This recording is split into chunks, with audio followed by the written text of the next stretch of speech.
अस्सलामु अलैकुम वरहमतुल्लाहि वबरकातुहू नहमदुहु व नुसल्ली अला रसूलिहिल करीम अम्मा बअद अऊज़ु बिल्लाहि अस्समीइल अलीम मिनश शैतानिर रजीम बिस्मिल्लाहिर रहमानिर रहीम अल मालु वल बनून ज़ीनतुल हयातिद दुनिया वल बाक़ियातुस सालिहातु खैरुन इंदा रब्बिका सवाबन व खैरुन अमला।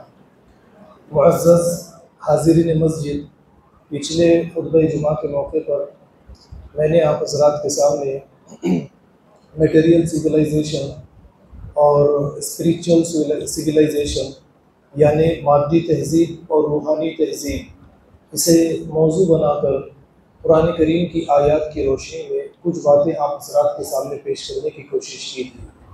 उस मौके पर मैंने जो बातें आप हज़रात के सामने पेश की थी, सरसरी तौर पर याद दहानी के लिए दोबारा आप हज़रात के सामने पेश करने की कोशिश करूँगा। मैंने ये बताने की कोशिश की थी कि इंसान को अल्लाह रब्बुल आलमीन ने इस दुनिया में इम्तिहान के लिए रवाना किया है। इम्तिहान में डाले जाने के बाद में अब इंसान के सामने मादी तहज़ीब है, एक रूहानी तहज़ीब है। लेकिन आज के इस दौर में रूहानी तहज़ीब से तकरीबन मुसलमान गफलत की ज़िंदगी या फिर इस तरीके से इसके बारे में कोई शऊर नहीं रखते। लेकिन हकीकत में अगर देखा जाए तो दो तहज़ीबें, जो एक तो मादी तहज़ीब दिखाई देती है और रूहानी तहज़ीब ये नहीं दिखाई देती। जिस तरीके से हमारा जिस्म है, आप जिस्म को ले लीजिए, जिस्म का ये जो हमारा ज़ाहिरी ढांचा, हमारा ये कालिब है, ये सबको दिखाई देता है, लेकिन रूह ये किसी को दिखाई नहीं देती। जिस्म रूह के बगैर कोई मकाम, कोई हैसियत नहीं रखता। रूह जिस्म से निकल जाए तो जिस्म किसी काम का नहीं है, इसे ले जाकर मिट्टी में दफना दिया जाता है। तो हकीकत रूह की होती है। इसी तरीके से मैंने ज़्यादा ज़ोर आप हज़रात के सामने जिस चीज़ पर डालने की ताकीद की है वो रूहानी तहज़ीब के लिए है। तो अंबिया अलैहिमुस्सलाम को भेजे जाने का मकसद ही इस दुनिया में इंसानों के बीच में यही है कि अंबिया अलैहिमुस्सलाम लोगों के बीच में आए, इनके बीच में ज़िंदगी गुजारे और एक नमूने के तौर पर अपनी ज़िंदगियों को पेश करे कि दुनिया से क्या लेना है, कितना लेना है, कैसी ज़िंदगी गुजारनी है, दुनिया में रहते हुए आखिरत रुखी ज़िंदगी किस तरीके से इख्तियार करनी है। यही चीज़ों को समझाने के लिए अंबिया अलैहिस्सलाम को इस दुनिया के अंदर रवाना किया गया। मैंने पिछले खुतबे जुमा के मौके पर कोशिश की थी आप हज़रात के सामने ये बातें रखने की कि, और क़रीब की मिसाल मैंने ली, ये बताने की कोशिश की कि हुज़ूर निज़ाम को आप ले लीजिए। उन्होंने शहर हैदराबाद में कई तामीरात की है और इनकी तामीर की हुई इमारतों के नाम से भी हम वाकिफ़ हैं। हमने इनका मुशाहिदा भी किया है, हम इनकी तारीफ़ भी करते हैं, काम काज को देखकर हम इसकी तारीफ़ भी करते हैं। मैंने ये बात बताई कि ये सारी चीज़ें क़यामत का एक दिन आने वाला है, ये मादी तहज़ीब दुनिया के अंदर बाकी नहीं रहेगी और जिन्होंने आखिरत रुखी ज़िंदगी इख्तियार की है और उस ज़िंदगी को इख्तियार करने के मसले में बेशुमार मुश्किलात का सामना उनको इस दुनिया के अंदर करना पड़ा। माशी एतबार से, सियासी एतबार से, सोसाइटी के एतबार से, हर हवाले से वो मुकाबले वाली ज़िंदगी गुजारते गुजारते तंग दस्ती की हालत में भी अगर इस दुनिया से चले जाए, लेकिन उनकी रूहानी ज़िंदगी, आखिरत वाली ज़िंदगी बेहतरीन से बेहतरीन बनने वाली है। तो ये मादी तहज़ीब की एक उम्र है जो ख़त्म होने वाली है।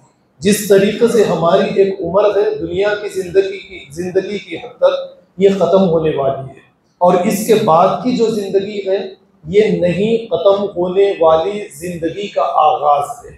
अब अच्छी ज़िंदगी बनाना है या बुरी ज़िंदगी बनाना है, ये मुख्तसर सी ज़िंदगी में हमारा अपना इख्तियार है, हम जिस तरीके से चाहें ज़िंदगी बनाएं। मैंने चंद मिसालें आपके सामने पिछले खुतबे जुमा के मौके पर रखने की कोशिश की थी।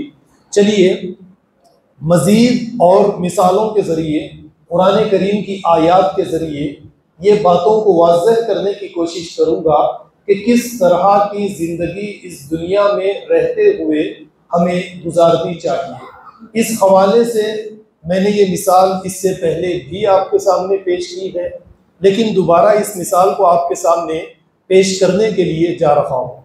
आदम अलैहिस्सलाम के दो बेटे, वाक़या आप अच्छी तरह से जानते हैं। एक का नाम काबिल, दूसरे का नाम हाबिल।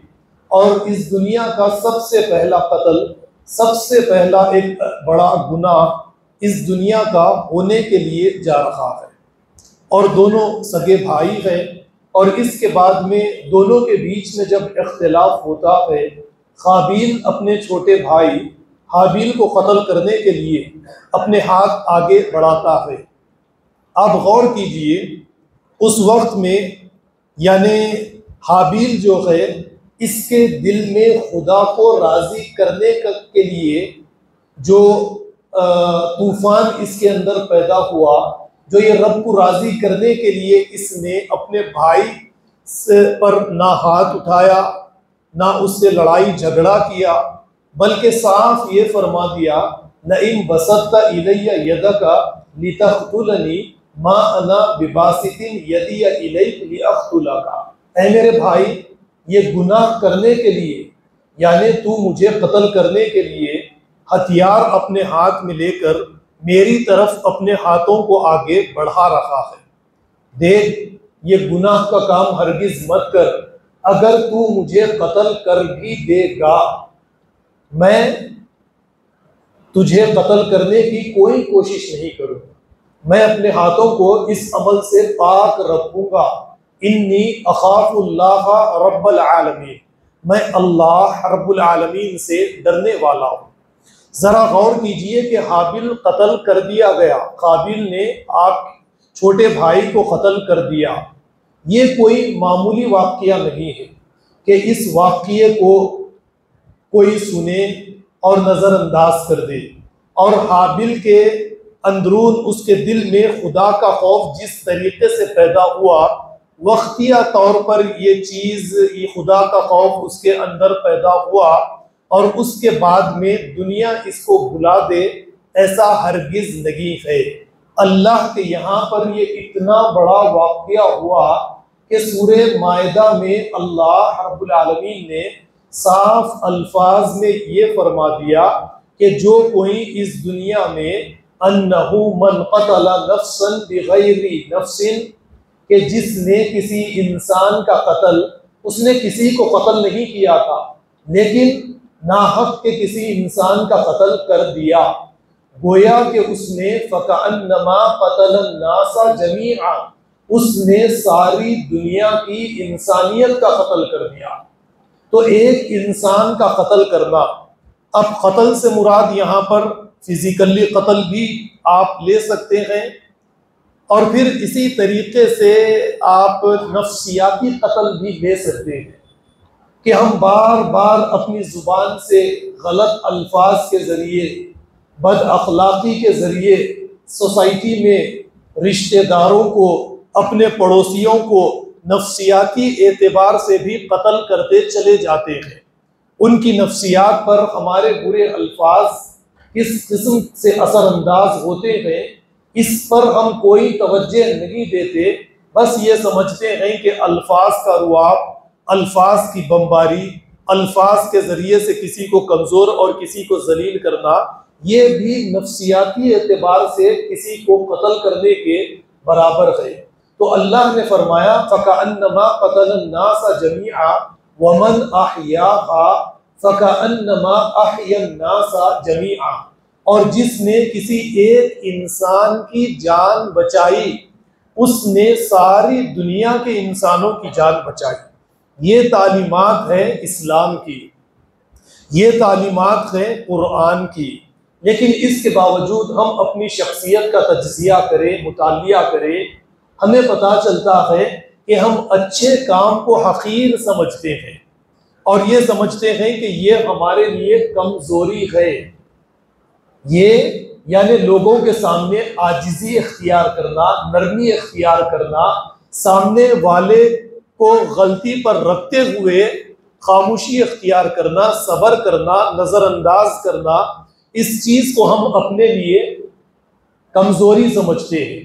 लेकिन इस्लाम इसके उल्टा हमें सिखाता है कि ये तुम्हारे अंदर आजिज़ी, सब्र, ये चीज़ें अगर तुम्हारे अंदर पैदा हो जाएंगी तो तुम्हारी शख्सियत रब्बानी शख्सियत के अंदर तब्दील होगी। और अल्लाह रब्बुल आलमीन यही शख्सियत से मोहब्बत करते हैं। हाबील और काबिल का ये वाक़या मैंने आपके सामने रखा तो हाबील ने अपनी ज़िंदगी दे दी, और जान से ज़्यादा कीमती चीज़ इंसान के लिए इस दुनिया में कोई और हो ही नहीं सकती है। लेकिन ये हाबील की कुर्बानी कोई मामूली कुर्बानी नहीं है। इसीलिए आगे अल्लाह रब्बुल आलमीन ने फरमाया, इन्नमा यतक़ब्बलुल्लाहु मिनल मुत्तक़ीन, कि अल्लाह ताला कोई अमल वो छोटा रखे या बड़ा रखे, लेकिन परहेजगारों ही का कबूल करता है। अमल कबूल करने के लिए शर्त लगा दी गई कि अमल कबूल होगा तो सिर्फ परहेजगारों, मुत्तक़ियों का अमल ही अल्लाह रब्बुल आलमीन की बारगाह में काबिल कबूल है। तो मेरी आप लोगों से ये गुजारिश है कि मादी तहजीब से जो लेना है वो ले ले, और इसके बाद में ज़्यादातर हमारी कोशिश जो होनी चाहिए वो रूहानी तहजीब के लिए होनी चाहिए। अब इस एक वाक़ये के बाद में दूसरे वाक़ये की तरफ आप लोगों को लिए चलूँ। जैसा कि आप जानते भी हैं, फ़िरऔन की तरफ अल्लाह रब्बुल आलमीन ने मूसा को दावत तबलीग के काम के सिलसिले में रवाना किया, और मूसा अलैहिस्सलाम ने अपने मुअज्जिज़ात फ़िरऔन के सामने पेश किए। तो फ़िरऔन ये मुअज्जिज़ात देखने के बाद में, ईमान लाने के बाद में, फ़िरऔन ने हठधर्मी का रास्ता इख्तियार किया और कहा कि मूसा तू तो एक बड़ा जादूगर बन चुका है, लिहाजा एक दिन मुनाजिरा मुकाबला मुकर्रर करेंगे, मैं मिस्र के बड़े बड़े जादूगरों को बुला लूँगा और सारी रियाया को दावत दी जाएगी, तुम मुकाबला जादूगरों से कर लेना, जो गालिब आ जाए उसको तस्लीम कर लिया जाएगा। मुनाजिरे की एक डेट फिक्स कर दी गई, मुकाबला तय हो गया, जादूगरों को बुला लिया गया, मूसा अलैहिस्सलाम भी आ गए, सारी रियाया भी आ गई। उस मौके पर जो कुछ हुआ आप अच्छी तरह से जानते हैं। जादूगरों ने अपनी रस्सियां जमीन पर डाली, ये सांप बनकर चलती फिरती दौड़ती भागती लोगों को नजर आने लगी। उस वक्त में हजरत मूसा अलैहिस्सलाम ने अपना असा जमीन पर डाला और ये असा एक अज़्ज़हे की शक्ल इख्तियार करता है, और उसके बाद में ये जादूगरों के सारे जादू को निगलना शुरू कर देता है। उस मौके पर जादूगरों ने ये देख लिया कि हमारा मामला जादू का मामला है, हमारा केस जादू का केस है, लेकिन मूसा अलैहिस्सलाम का मामला जो है, मूसा अलैहिस्सलाम का केस जो है, ये कोई जादू वगैरह वगैरह नहीं है, बल्कि ये अल्लाह रब्बुल आलमीन की तरफ से एक मुअज्जिज़ा है। बादशाह के सामने ये खड़े हुए हैं और बादशाह के सामने ही इन्होंने ऐलान कर दिया, आमन्ना बिरब्बी हारून व मूसा, हम ईमान लाए हारून और मूसा के रब पर। अब ये ईमान लाना सिर्फ जुबान के चंद कलिमात हमारे जैसे ला इलाहा इल्लल्लाह पढ़ना तो नहीं है, ये ईमान लाना और ईमान का इकरार करना जान के बदले में है। वो ये जानते थे कि ईमान का जब हम इजहार ये ईमान को छिपा कर भी रख सकते थे, लेकिन इन्होंने वहीं पर ईमान का इजहार किया, और वो ये जानते थे कि जब हम ईमान लाएंगे तो इसके बदले में हमारी जान ले ली जाएगी, फिरऔन हमें मुआफ करने वाला नहीं है। लेकिन जरा गौर कीजिए, मूसा के मुअज्जिज़े देखने के बाद में इनके दिल में, इनकी अंदरूनी शख्सियत में जो इस्लाम, ईमान, अल्लाह की मोहब्बत, खुदा का खौफ का सैलाब इनके अंदर, इनकलाब इनके अंदर आया, ये इसको हम अपने तौर पर महसूस कर सकते हैं? नहीं कर सकते। तो क्या इनके अंदर जो ये इस्लामी इनकलाब, ये इनके अंदर जो जज्बा, जो खुदा का खौफ इनके अंदर पैदा हुआ, इस जज्बे को हम नाप तोल भी सकते हैं? नाप तोल सकते हैं? नहीं नाप सकते, नहीं तोल सकते। लेकिन इनके ईमान, इनका ईमान लाना, इनका जज्बा, इनके एहसासात, ये सारी चीज़ों का मकाम, मर्तबा, वजन अल्लाह रब्बुल आलमीन के यहाँ पर है। ये ईमान लाए, फिरौन ने पलट कर ऐलान कर दिया कि तुम्हें सूली पर चढ़ा दिया जाएगा, तुम्हारे हाथ पैर कटवा दिए जाएंगे। ये कहने लगे फग़ज़ी मा अंता क़ाज़िन इन्नमा तग़ज़ी हाज़िहिल हयातिद दुनिया, जो करना है कर ले, इस दुनिया की जिंदगी में सूली पर तू चढ़ा सकता है, हमारे हाथ पैर कटवा सकता है, हमें आग में डालकर राख कर सकता है, वो इस दुनिया की जिंदगी तक है। ये हमारे कालिब, ये हमारे जिस्म का मसला है। हमारी रूह जिस्म से निकल जाए तो हम जब दूसरी दुनिया में अल्लाह के पास चले जाए तो वो रूहानी तहजीब की दुनिया है। वहां पर ये मादी तहजीब, मादी आजमाइशें, मादी अज़ा, तकलीफें पहुंचाना, किसी बादशाह या किसी सरमायादार की मातहती में जिंदगी गुजारना या किसी हुकूमत के दबाव में रहना, ये सारी चीजें इस दुनिया की हद तक, दुनिया की जिंदगी में, मादी दुनिया में, मटेरियल सिविलाइजेशन की हद तक चलने वाली है।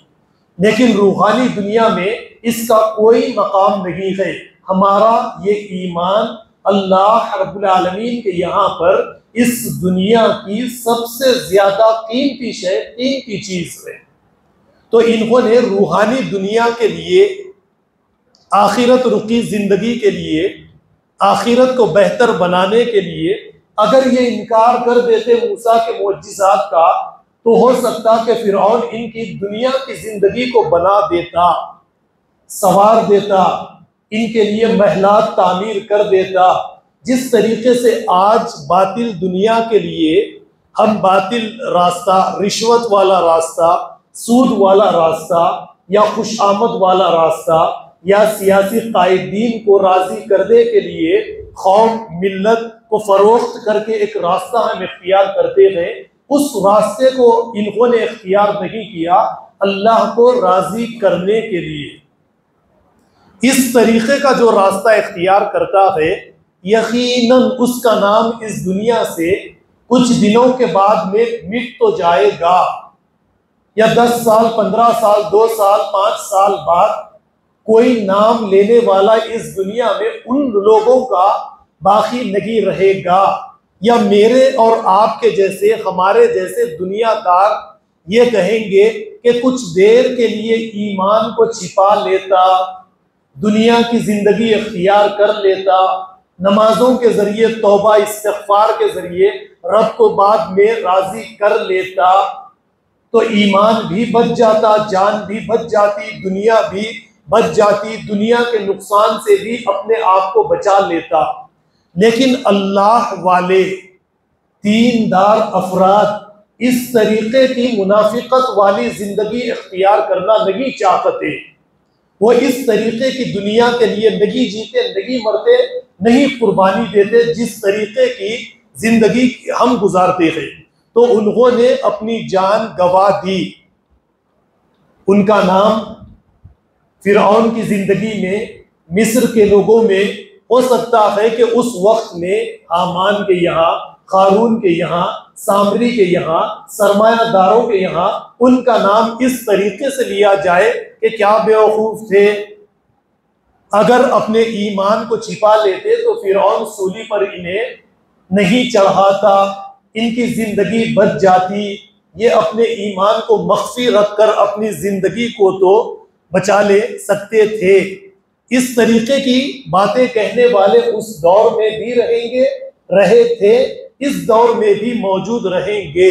लेकिन अल्लाह के यहाँ पर उनका क्या मकाम है, इस बारे में हम नहीं जानते।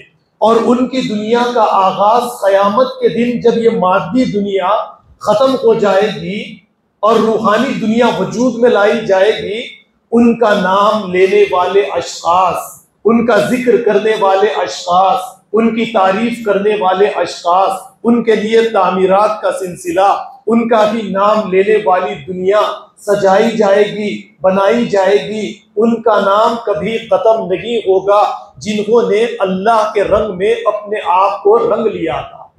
इसीलिए तो अल्लाह ने कुरान में फरमाया सिबगतल्लाह, अल्लाह का रंग इख्तियार करो। असल में अरबी में लौन रंग को कहते हैं और सिबगा उस रंग को कहते हैं।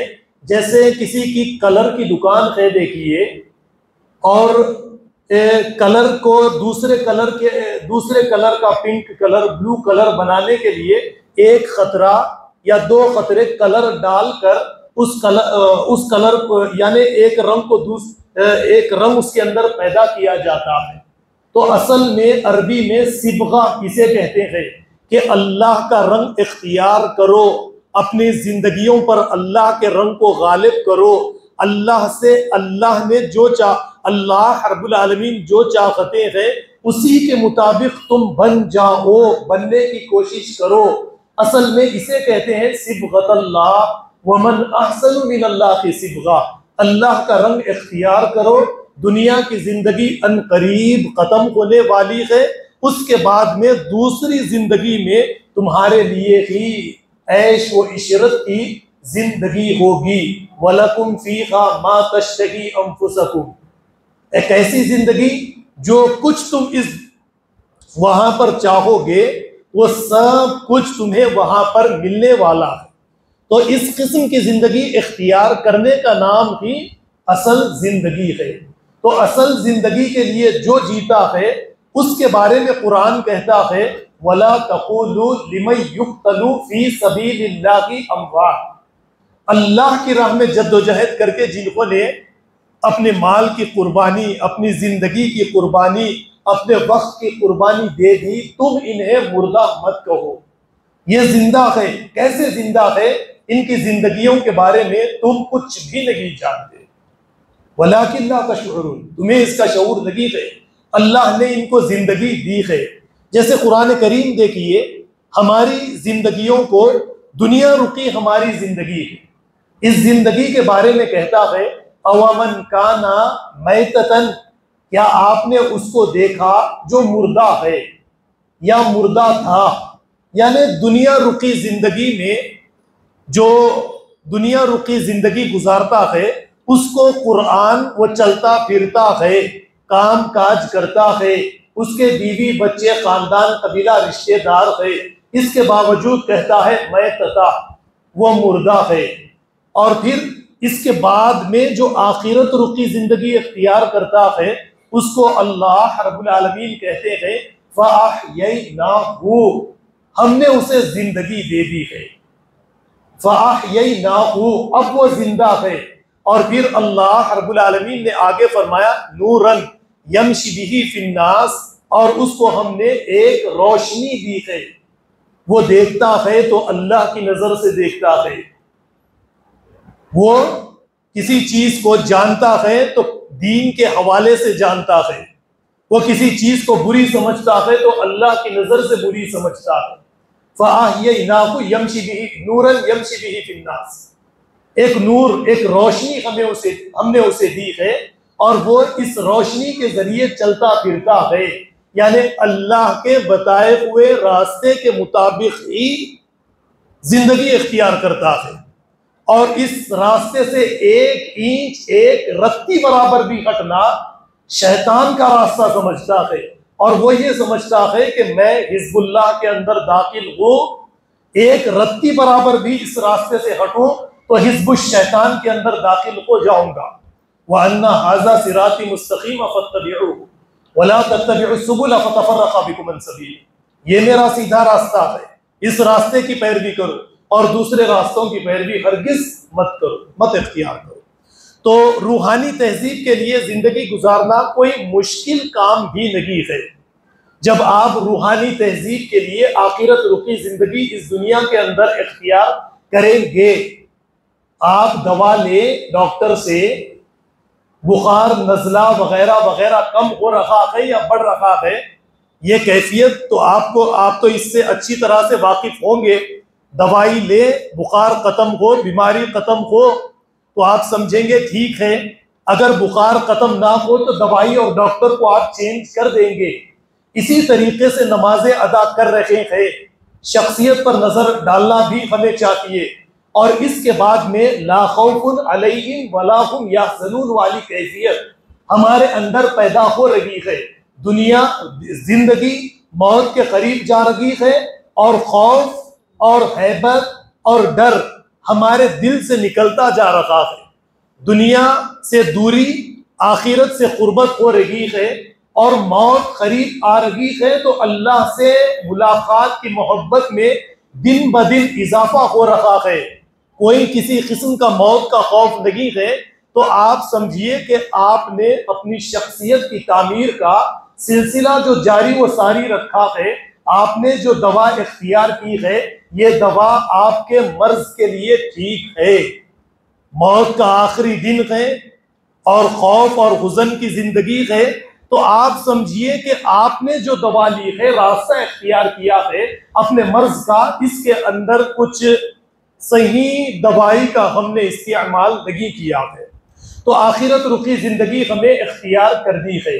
जब आखिरत रुखी जिंदगी हम इख्तियार करेंगे तो देखिए, जैसे अल्लाह रब्बुल आलमीन ने शुरू में मैंने आयत पढ़ी, अल मालू वल बनूना जीनतुल हयाती दुनिया। ये जीनतुल हयाती दुनिया जो है, माल और औलाद, ये मादी तहजीब है। आप गौर कीजिए कि इसी मादी तहजीब के लिए एक इंसान की सारी जिंदगी है। वल बाकियातुस सालिहात जो है, ये रूहानी तहजीब के लिए है। और बाकियातुस सालिहात के लिए जो अमल करता है, वो क़यामत के दिन जब अल्लाह की बारगाह में खड़ा किया जाएगा, तो अल्लाह रब्बुल आलमीन ने फरमाया, नूरुन यस्आ बैना ऐदीहिम व बि ऐमानिहिम, उनका नूर उनके आगे आगे रहेगा। ये रोशनी को मादे की शक्ल अल्लाह रब्बुल आलमीन क़यामत के दिन देंगे। और उसके बाद में इस नूर, ये नेकियां जो वक्तिया तौर पर लोगों को दिखाई नहीं दे रही थी, हमारा अंदरूनी मसला था, ये हमारा और हमारे रब का मसला था। हमारे नेकी के कामकाज को देखकर या सुनकर कोई ताली बजाने वाला, तारीफ करने वाला इस दुनिया में नहीं था, लेकिन हमारी नेकियां इतनी जलील और हकीर, इतनी कमतर, इतनी कमजोर भी नहीं थी कि वो अल्लाह के यहाँ पर भी कोई वजन और कोई मकाम नहीं रखती थी। नूरुन यस्आ बैना ऐदीहिम व बि ऐमानिहिम, अल्लाह रब्बुल आलमीन यही नूर को, नेकियों को मादे की शक्ल देकर, मैंने पिछले खुतबे जुमा के मौके पर भी ये बात आपके सामने रखी कि अब नेक लोगों के लिए जन्नत में तामीरात का एक सिलसिला शुरू कर दिया जाएगा। ऐसी तामीरात के किसी की आंख ने आज तक देखा है, ना किसी के दिल व दिमाग में ऐसे ख्यालात आए। ऐसी तामीरात का सिलसिला उनके सामने, उनकी दाईं जानिब शुरू कर दिया जाएगा। जहां तक निगाह डाली जाएगी, वहां तक तामीरात की तामीरात, एक हसीन और खूबसूरत दुनिया, अल्लाह के लिए जिन्होंने दुनिया गुजारी, इस दुनिया के अंदर इम्तिहान वाली दुनिया में सक्सेस हासिल किया, एक हसीन और खूबसूरत दुनिया उनके लिए तामीर की जाएगी। तो इस दुनिया के लिए, दुनिया से जो लेना है, जितना लेना है, बताए हुए रास्ते के मुताबिक लेना है, आप उतना लेने की आदत डालिए। अपनी शख्सियत को उसी के मुताबिक बनाइए। दस्तरख्वान पर बैठकर बिना परहेज किए आप जितना दिल चाहा चीजों को अगर खा लेंगे, बदहजमी हो जाएगी, शुगर हो जाएगी, वगैरह वगैरह। अपने जिस्म के मसले में हर चीज को एहतियात से खाना पीना, हर चीज का एहतियात से इस्तेमाल करना। आखिरत के मसले में इस तरीके से, दुनिया कमाने के मसले में बदहजमी से हम क्यों नहीं डरते कि सूद का मसला आए, हराम कमाई का मसला आए, हराम कमाई से औलाद की परवरिश, हमारी अपनी परवरिश, पोते पोतियों की परवरिश, नवासे नवासियों की परवरिश, सूदी कारोबार के जरिए लोगों को पालना, यहाँ पर बदहजमी या परहेजगारी कभी हमारे आड़े नहीं आती। तो यहाँ पर भी हमें परहेजगारी का रास्ता इख्तियार करना चाहिए। तो इसीलिए अंबिया अलैहिमुस्सलाम के बारे में ये फरमाया, लक़द कान लकुम फी रसूलिल्लाहि उस्वतुन हसना, देखो उसवे हसना तुम्हारे लिए पैगंबर की जिंदगी। वो भी अगर अल्लाह से मांगते कि अय अल्लाह मेरी जिंदगी हीरे जवाहरात से भर दीजिए, मेरे जितना मालदार इस दुनिया में क़यामत तक के लिए कोई पैदा ना हो, तो क्या नबी करीम सल्लल्लाहु अलैहि वसल्लम की दुआ रद्द की जाती, कबूल कर ली जाती? या आप ये मांगते कि दुनिया में मैं क़यामत तक के लिए जिंदा रहूं, तो क्या आपकी दुआ रद्द कर दी जाती? आपको शायद जिंदगी भी दे दी जाती। लेकिन नबी करीम सल्लल्लाहु अलैहि वसल्लम ने फरमाया, मैं दुनिया की जिंदगी पर आखिरत की जिंदगी को तरजीह देता हूं। एक कमरे वाली मामूली जिंदगी मेरे लिए दुनिया की महलात वाली जिंदगी से बेहतर है, क्योंकि ये चंद रोजा जिंदगी है, आजमाइश वाली जिंदगी है। इस जिंदगी को गुजार कर मैं जब आखिरत की जिंदगी आखिरत रुखी जिंदगी आखिरत में पहुंच जाऊंगा, तो वहां पर मुझे बेहतरीन जिंदगी दी जाएगी। तो ठीक इसी किस्म की जिंदगी इस दुनिया में रहते हुए हर मोमिन जब इख्तियार करेगा, तो अल्लाह ने फरमाया, अन्नल अर्ज़ा यरिथुहा मिन इबादियस सालिहून, दुनिया की जिंदगी और आखिरत की जिंदगी, आखिरत की जमीन और दुनिया की जमीन मेरे नेक बंदों की, मैंने मेरे नेक बंदों के लिए तैयार की है। बुरे बंदों को हो सकता है कि जैसे मन काना युरीदुल हयात दुनिया नुवफ़ी इलैहिम कहा अल्लाह ने, जो दुनिया की जिंदगी चाहता है उसे दे दी जाती है। फिर आगे फरमाया वहबितत, लेकिन इन्होंने जो कुछ कमाया ये सब का सब बेकार कर दिया जाएगा। लेकिन चलने वाली जो जिंदगी है वो आखिरत रुखी जिंदगी है। तो मेरी सामाईन, आप हजरात से गुजारिश है और मेरा इसी बात पर ज्यादा हमेशा से जोर रहा करता है, शख्सियत साजी पर ज्यादा से ज्यादा जोर देना चाहिए। शख्सियत को अल्लाह के नबी सल्लल्लाहु अलैहि वसल्लम ने जो तालीमात के जरिए बनाने की हमें ताकीद की है, तालीम दी है, उसी के मुताबिक हमारी शख्सियत की तामीर होनी चाहिए। वाक़ियात और बहुत सारे आपके सामने कुरान करीम की आयात की रोशनी में लाए जा सकते हैं, और सहाबे कराम की जिंदगियों से भी बहुत सारे वाक़ियात आपके सामने पेश किए जा सकते हैं। लेकिन ये मुख्तसर सी बातें मैंने आपके सामने पेश की है। हम अपनी मौजूदा दुनिया वाली इस जिंदगी पर नज़र डालें और आखिरत रुखी जिंदगी इख्तियार करने वाले बनने की कोशिश करें। आखिर में मैं अल्लाह से दुआ करता हूँ कि जो कुछ भी कहा गया है अल्लाह ताला हमें इसे समझने वाला, दूसरों को समझाने वाला बनाए। व आखिरु दावाना अनिल हम्दुलिल्लाहि रब्बिल आलमीन, वस्सलामु अलैकुम व रहमतुल्लाहि व बरकातुहू। सुन्नतों के लिए वक्त दिया जा रहा है, सुन्नतें अदा कर लें।